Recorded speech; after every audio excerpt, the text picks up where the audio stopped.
Good morning and welcome back to the One Celtic Fans View this Monday morning. I hope the weather isn't too bad wherever you are around the world, Celtic fans. Big thank you to everyone who subscribed over the weekend. If you hadn't seen the video over the weekend, we managed to do something absolutely fantastic on this channel and it was quite an emotional achievement. We hit 20,000 subscribers, we're currently on 20,019, and a big thank you to every single person, and I do mean that from the bottom of my heart. Thank you to every single person that's helped get to this unbelievable position of 20,000.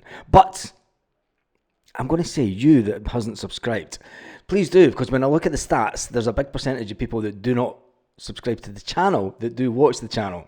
So if you haven't subscribed to the channel, please do, because we're trying to get to 21,000. We just keep pushing on this channel. That's what we do. We just keep going. We don't never stop, because we've been here since beforehand, so we just keep going. Anyway, there's a lot of Celtic news I want to get around this morning. Talking about Aberdeen goalkeeper, talking about Palma, talking about Paulo Bernardo, and then we're going to listen to what Gary Lineker had to say about Celtic in the Champions League. But first of all, there was a few people, ex-football players, talking about Andy Halliday and Cy Ferry. We're talking on Open Goal about Lawrence Shankland and the fact that would he go to Celtic?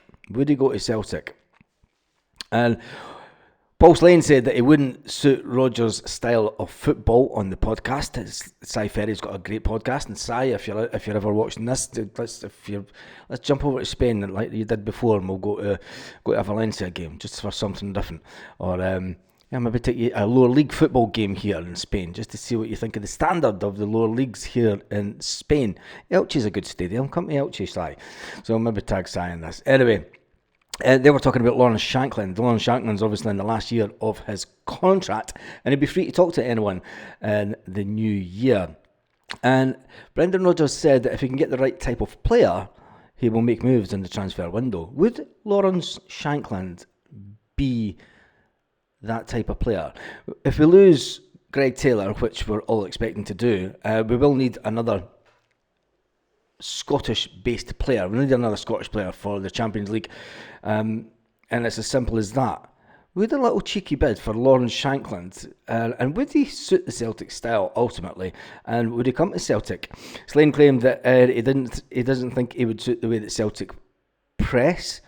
You could say that, but anyway, I don't think that he'd make that much of a difference, and I don't think he's in the age range of what Brendan Rodgers ultimately wants to bring to Celtic, because Celtics, they're building for the future, and I don't see Lawrence Shankland as one that's going to get a 5-year contract, does he? He might do in the short term for, a 2-year contract would maybe be doing good. I don't know, but a lot of people would not like to see Shankland at Celtic. A lot of people would maybe like to see him because it would help with the Scottish contingent. Tell me your thoughts in the comments. Will Celtic bring Lawrence Shankland to Celtic? It would be a laugh more than anything, just to get one over them, and then they ultimately get relegated. That would be even funnier. We buy Shankland off them, and they get relegated in the same season, and we're going to win the treble. You know, if Carlsberg done Celtic seasons, that would definitely be one of them. Don't you think so? Maybe just me. Anyway. Aberdeen had a game against Hearts yesterday. That just goes into that nicely.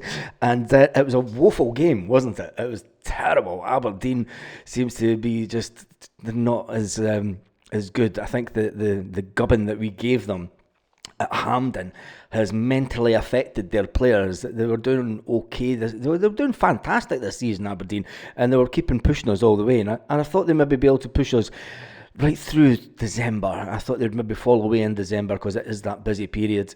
Even though that they don't have European football, it looks like that they're just imploding. They are imploding. I see Jimmy seems to have lost his way a bit with the team, and they're not firing all cylinders. A big shout out to Ian Aberdeen FC, who is an Aberdeen fan who comments on the channel quite a lot. And if you haven't noticed, we are doing a Boxing Day live event. Let me see if I've still got this up here. Yes, we are doing a Boxing Day live. Oh, that's the wrong one. And I've not got it up. Let me just get to. I'll put it up anyway. Check out the community tab. And I am doing an all-day live on Boxing Day. Now, for every £1,000 that is raised, will be equal 1 hour on YouTube. So if we raise £6,000, it'll be £6,000. It'll be 6 hours on YouTube. If it's 7,000, it's 7 hours. And the money is going to the Celtic Foundation. The Celtic Foundation is doing fantastic. And we've had a lot of people. We've had 8 donations already, and we're sitting at £223. The link will be in the description of this video, and it'll also be the first pinned comment within this. So I am raising money for the Celtic Foundation. The Celtic Foundation do fabulous things around the country. For every £1,000 raised, I'll be staying on YouTube live. So £1,000 equals 1 hour. It's a personal challenge for me to the commitment. And if you've seen yesterday, I put up the picture. It hangs on my wall with me abseiling into paradise on the 10th of April 2011. And that also was to raise money for the Celtic Foundation. And I just think the channel's going so well, it's time that I give back to a good cause, and the Celtic Foundation is that. It is a personal challenge for me, because it's like there is only me on this channel, so I won't be swapping and getting other people to come in and cover me. It will just be me for 6 hours on YouTube, if you can handle that on Boxing Day. But on Christmas Day, I will be doing the One Celtic Fans View alternative King's Speech. So make sure you stay tuned for that and subscribe just for that. If you don't want to watch the King's Speech on Christmas Day, tune in, because 3 o'clock Celtic Park time, there will be the alternative King's Speech. Anyway, the Celtic Foundation, they promote health, equality, learning and tackle poverty. I strive to make a meaningful impact. So join me on my endeavour on Boxing Day. Anyway, let's get back to Celtic news. And Louis Palma is a player that seems to have disappeared. Louis Palma was left out the team. At the weekend. The team obviously was Schmeichel, Johnson, Carter-Vickers, Scales, which I said that if Scales comes in, that means that Alex Bailly is going to play, because Scales can cover that left-back position fine. He tends to lean more to that position, which gives Bailly cover to go forward. McGregor, McCowan, Bernardo, Forrest, Maida. And we look at the bench, it was Sinisalo, Taylor, Trusty, Kyogo, Kuhn, Yang, Engels, Hitati and Ralston. And the man that isn't in favour at the moment is Louis Palma. Louis Palma is a complete enigma, because when he goes to play for Honduras, he's absolutely fantastic. But he just can't see to get into the team for Celtic. Is the writing on the wall for Louis Palma? Louis Palma, I mean, let's face it, Brendan Rodgers knows a South American player when he sees one. He's coached many South American players over his illustrious career, you could say, and he knows a South American player. He obviously thinks that Louis Palma is just not going to make it. The fact that if he was going to make it at Celtic, he's shown the talent that he does have, but he was too ball greedy for me. He is too ball greedy. He holds onto the ball too fast, too long, Louis Palma, rather than taking on 2 or 3 players and then taking that easy pass to lay it on for someone like a winger should do. But Louis Palma thinks that he's something special, and he wants to go through everyone and try and score himself. Do you know, it is a team game, and maybe that's why Brendan Rodgers is like, do you know what? When you get a good coach like Brendan Rodgers at a top club like Celtic, and this is going to lead on to the Gary Lineker bit, so stay tuned to listen to what Gary Lineker said about Celtic. Anyway, looks like Louis Palma could be on his way out the door. Tell me what you think about Louis Palma. Right, let's get on to it, Baz. Come on, Gary Lineker has praised Celtic's Champions League performances this season. So let's listen to see what Gary Lineker is saying about Celtic. Back and, where's the keeper gone? No. Dear. Yeah. It's in the table, when obviously another 2 points would have made that's a not big it. difference. And to add Juventus to the previous 24. But Celtic could be one of those. I think they've got a chance. I think it's a game that they would have hoped to win, home to Bruges, but did you see the own goal? Oh, no. Oh, my goodness. Carter Vickers. It's one of those who just rolled it back and, where's the keeper gone? Oh, no. Dear. Yeah. We talk about playing out from the back, didn't we? But that was playing back from the back. Yeah, it was. You wouldn't want to see that again. It was a horrible.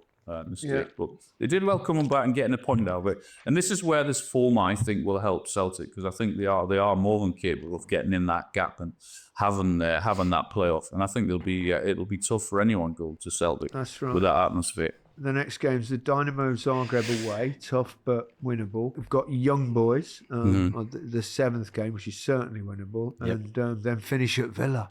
Wow, that could be. I mean, we've said it a few times now, but this is much better format than the group stage previously in the Championship. Much better. Every game matters. Every single game, and I think that will be the case right to the end. I think, and if Liverpool win the next two, they'll already be top of the thing. But I don't think there'll be that many clubs going into the final round of fixtures without having anything to play for. Correct. Yeah.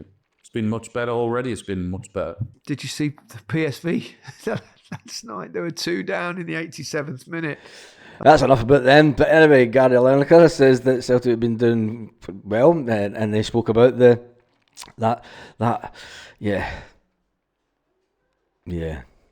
Poor Cammy. He's never going to get to forget that, is he? Cameron Carter-Vickers, this will be with him his whole career and well into retirement. And you can just see Cameron Carter-Vickers meeting up with the team as they do 10 years later down the line, and they're all sitting in a nice little log fire burning away, Christmassy time. They're all sitting with their families, and Schmeichel just walks in and goes,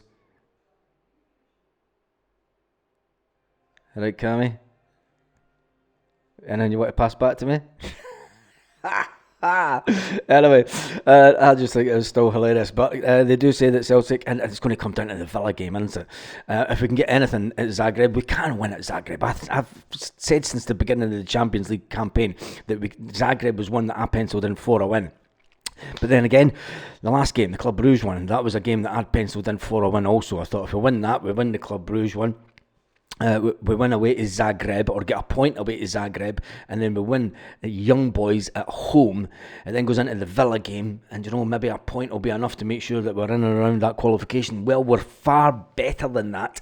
Celtic are actually, if they can get the goals, if Celtic can get the goals in the Champions League, we could actually be pushing for a top 8, and I think ultimately that would be amazing. If we had won the game, if we'd won against Club Brugge, we would have been right in the mix for a potential top 8 finish, which means we would have qualified automatically for the last 16 of the Champions League. And then you got a payment of £9.2 million, £9.2 million or euros, I'm not too sure, but 9.2 million just for reaching the last 16. If we do make the playoffs and we play the 2 games, each game is worth 1.4 million in the playoffs to Celtic.